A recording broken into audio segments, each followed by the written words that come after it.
Welcome to Burlap Teachers. Enjoy the video. You start by confirming the Android version and freeing a little storage so the launcher installs cleanly.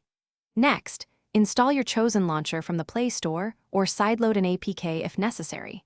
Once installed, go straight to Settings, then Apps, then Default Apps to assign the new launcher. This step ensures home actions route to the new interface. Make sure to tap Home and select the launcher you installed. This swaps the experience immediately without deleting your apps. Once the launcher is active, customize the home screens to match your workflow.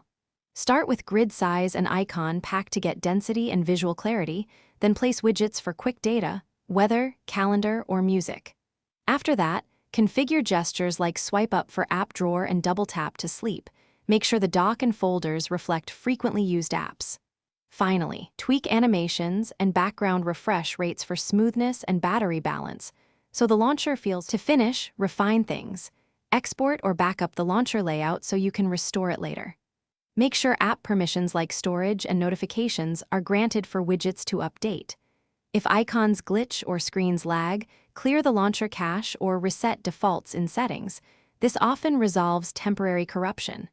If problems persist, uninstall and reinstall the launcher, or try a different one to confirm whether the issue is app-specific versus device level. This isolates root causes quickly. Thanks for watching. Consider subscribing if this video helped you.